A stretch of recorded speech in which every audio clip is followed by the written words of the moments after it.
A nova perspectiva sobre Paulo é liberal? A resposta é pronta e clara, não. Mas será? Olá, eu sou o Vitor Fontana, esse aqui é o meu canal, ele pode ser um pouco seu também. Para isso, se inscreva nesse canal, ative as notificações. Se você gosta de teologia, eu tenho certeza que você vai gostar.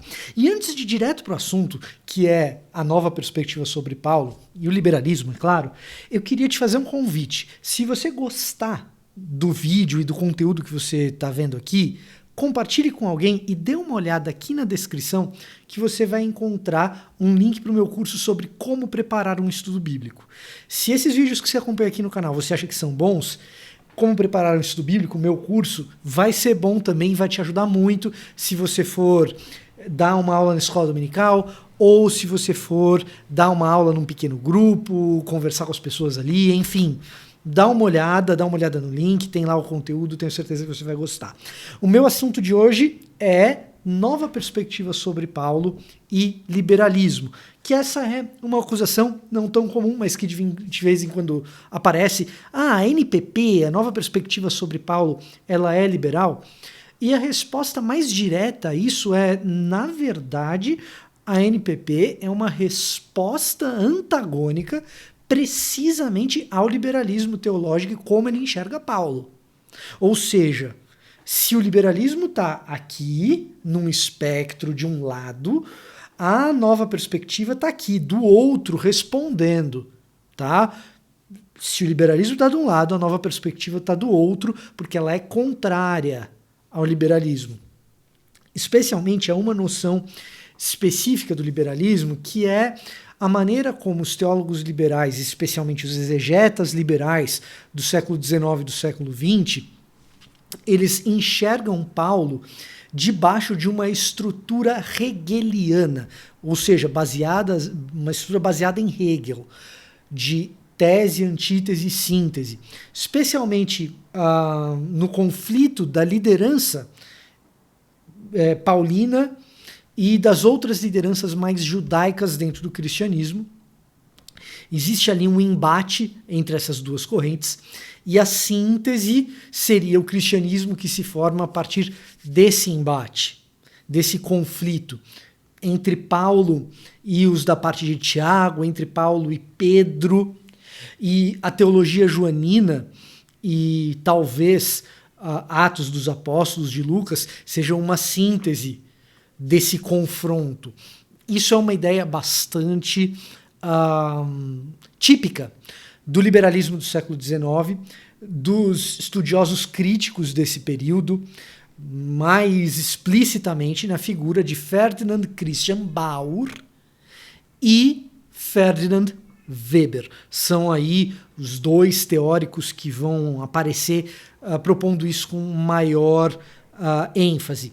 Se você pega esse livro aqui, que eu tenho cansado de recomendar, que é Perspectiva sobre Paulo, 5 pontos de vista, você vai perceber na introdução que isso é tratado pelos organizadores da edição, o Scott McKnight e o B.J. Oropesa, quando eles apresentam o que é a nova perspectiva e a resposta que o E.P. Sanders, que o Ed Parrish Sanders dá a essa estrutura de como enxergar Paulo, que é uma estrutura liberal tipicamente hegeliana. E.P. Sanders é uma espécie de pai da nova perspectiva.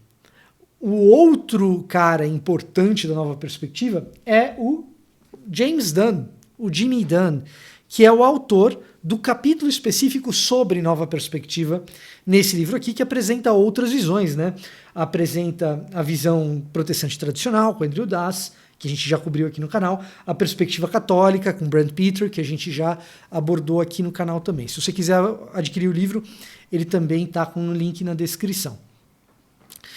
O Ed Parrish Sanders ele vai mostrar que esse esquema de tese, antítese e síntese é extremamente dependente da ideia de que o judaísmo do primeiro século ou do segundo templo é um judaísmo excessivamente legalista.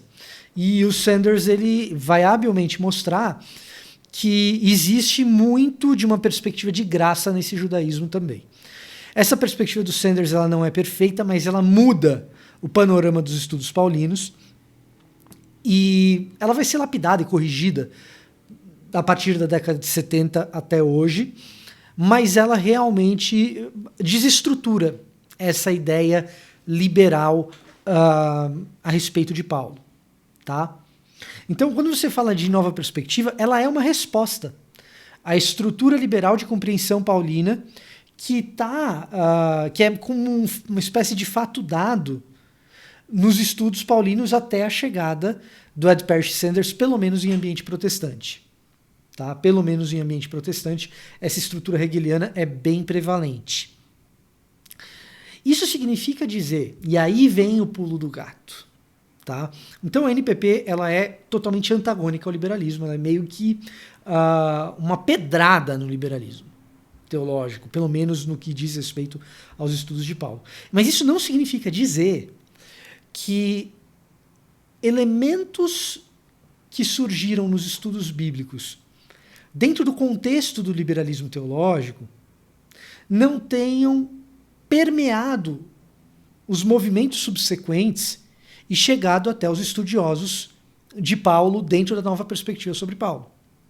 Então, se você for ler o E.P. Sanders, o Ed Parrish Sanders, você vai perceber que aqui e ali tem uma ou outra coisa, que não é essa estrutura central do liberalismo sobre Paulo, mas tem uma outra coisa que é oriunda do pensamento liberal, que permeia o pensamento do Ed Parrish Sanders, questões relativas a autorias de epístolas, que são típicas do pensamento crítico, que é comum, que encontra um ambiente fértil no liberalismo, embora não seja exclusivo do liberalismo, né, mas existem ali algumas coisas que são um tanto comuns ao liberalismo e ao jeito que o E.P. Sanders faz as coisas, por exemplo. E um exemplo de ideia liberal que permeia os autores da NPP aparece nesse livro, em Perspectiva sobre Paulo. Uma dessas ideias que persiste, o liberalismo ele deixa de ser uma escola relevante, viva, dentro da teologia enquanto movimento, enquanto projeto, né? O projeto liberal é um projeto que ele cai com a neo-ortodoxia de Barth, com o existencialismo de Bultmann, mas algumas ideias do liberalismo deixam herdeiros. Algumas pessoas ficam chateadas quando eu falo que existem herdeiros do liberalismo. Não é que o cara é um herdeiro do liberalismo no sentido de que ele reconhece no liberalismo um pai ou um avô. Não. É que algumas ideias liberais vão permeando os movimentos subsequentes, deixando ali uma ou outra herança, deixando ali um ou outro resquício. E a gente vê no pensamento do Jimmy Dunn, no jeito do Jimmy Dunn de encarar a teologia paulina, um desses resquícios aí que ficou da teologia liberal, que é precisamente dentro daquela estrutura hegeliana que a gente estava comentando que a NPP ataca, de tese, antítese e síntese. Uma das coisas que é uma espécie de pressuposto é que em Atos dos Apóstolos, Lucas ele traz um tipo de conciliação que é tipicamente sintético. Um tipo de conciliação na maneira de narrar entre Paulo e os apóstolos que é estilizado, e é estilizado de forma a ser uma síntese do que aconteceu antes.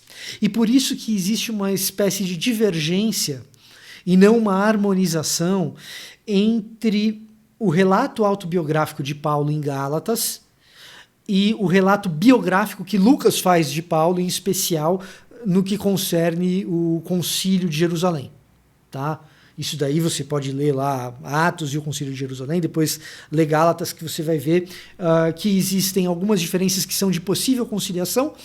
O Jimmy Dunn, ele tem dificuldade com essa conciliação porque ele assume um pressuposto que é um pressuposto típico desses pensadores do liberalismo, que mesmo com o liberalismo caindo, esse pressuposto acaba permeando as novas escolas, e isso ganha, sobretudo, força com um cara que já não é mais liberal, mas ainda é um crítico, aluno de Rudolf Bultmann, que não é um liberal, é um existencialista. Esse aluno de Bultmann é Hans Conzelmann.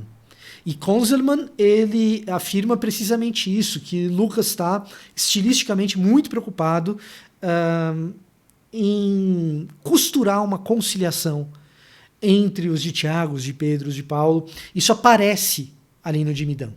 Então, quando a gente fala que a NPP é liberal, isso é um erro. Isso é um erro porque a essência da NPP é bater na essência da visão liberal de quem foi Paulo. Então, é um equívoco.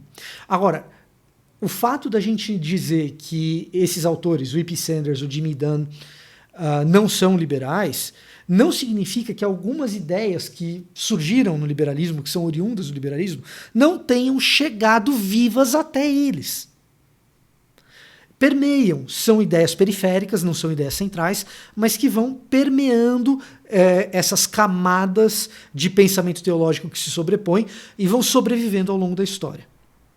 Essa percepção de Lucas e Paulo é uma percepção que é bastante desafiada na academia mais recente, mas parece que persiste na cabeça do Jimmy Dunn, o que é um problema.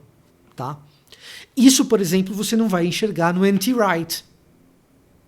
Esse jeito de entender Lucas e Paulo e essas aparentes divergências do relato autobiográfico de Paulo em Gálatas e do relato biográfico de Lucas e Paulo em Atos, você não vai notar essa tensão historiográfica no que o N.T. Wright escreve. No Jimmy Dunn, nesse livro aqui, você vai observar isso. Tá? Então, a gente tem que tomar cuidado com as coisas que a gente fala, porque a gente não pode achar que por um ou outro posicionamento periférico de um autor, a gente pode inseri-lo numa escola automaticamente. Em especial quando ele se opõe radicalmente a essa escola, acaba adotando um outro ponto que foi oriundo ali. Entendeu? Então é mais ou menos nessa toada que o Jimmy Dunn se posiciona. O capítulo do Dunn sobre Nova Perspectiva é um resumo bastante razoável da visão dele do que é a Nova Perspectiva, mas não é o melhor que ele já produziu, mesmo em língua portuguesa. Tem uma coletânea de ensaios do James Dunn chamado A Nova Perspectiva sobre Paulo. É uma coletânea bastante densa e um tijolo bastante razoável, que se encontra até em língua portuguesa, que apresenta a Nova Perspectiva de maneira mais elegante do que nesse livro, que o Jimmy Dunn já está escrevendo mais no fim da vida, mas tem muita sabedoria aqui no que o Jimmy Dunn escreve. As correções feitas a ele no próprio livro, em especial as propostas pelo John Barclay, elas são relevantes, importantes e, no meu entender, corretas. Então vale a pena olhar como cada um desses autores que estão aqui elencados no livro, o Zetterholm, o Brent Peter, o Andrew Das e o John Barclay respondem ao Dunn, porque essa crítica que eles fazem à Nova Perspectiva do Dunn é uma crítica sólida e verdadeira, diferente da crítica popularesca que às vezes a gente vê um ou outro pastor fazendo na internet sem ter entendido de fato o que é NPP, ou mesmo sem ter lido, que parece ser o caso em alguns vídeos que a gente encontra por aí, em especial de pastores dos Estados Unidos. Tá? Aqui no livro você vai encontrar uma crítica mais elegante. Elegante não no sentido da palavra de que é uma crítica mais fina ou mais politicamente correta. Não, elegante no sentido acadêmico da palavra, né? Que leva em consideração os pontos reais, de fato, que são nevrálgicos para a discussão. Em especial, no capítulo do Jimmy Dunn, a resposta do John Barclay é uma resposta muito sólida. E a crítica que o John Barclay faz é uma crítica bastante relevante. O Andrew Das também vai bem, para ser bem honesto. Mas, caso você tenha interesse, eu acho que é importante, se você é um ávido estudioso de Paulo, ou alguém que gosta dessas discussões a respeito do NPP, você quer ter uma visão informada a respeito do que é o assunto, 5 perspectivas, né? 5 pontos de vista, perspectivas sobre Paulo, organizado pelo Scott McKnight, pelo BJ Europeza, que foram orientados no doutorado pelo Jimmy Dunn, e que apresentam visões críticas a ele, pelo menos 4, que são, no meu entender, bastante relevantes. Dá para você, pelo menos, se inteirar do que são as principais discussões, tá certo? Tá aqui na descrição, caso seja do seu interesse, tá bom? Então, quando perguntarem, para resumir, Quando perguntarem, NPP é liberal? A resposta é não. NPP é algo diametralmente oposto ao que os liberais propõem a respeito de Paulo. Entretanto, algumas ideias periféricas do liberalismo, em especial algumas ideias periféricas típicas de exegetas do período liberal, acabam permeando outros pensadores através da história e chegam, sim, na caneta do E.P. Sanders e também na caneta do Jimmy Dunn em menor grau. Do N.T. Wright acho bem pouco, na verdade, eu pelo menos não vejo isso acontecer com o Tom Wright na sua obra mais técnica e mais extensa, que está sendo traduzida para português. Paul and the Faithfulness of God vai ser traduzida provavelmente como Paulo e a Fidelidade de Deus. Tá bom? Esse era o meu recado para hoje e eu insisto, dá uma passada na descrição aqui que você encontra o link para adquirir o livro, caso vocês tenham interesse, ou o link para o meu curso sobre como preparar um estudo bíblico, que também eu tenho certeza que você vai gostar. Tá? Se você gostou desse vídeo, você vai gostar do curso. Tá certo? Eu vou ficando por aqui e até a próxima.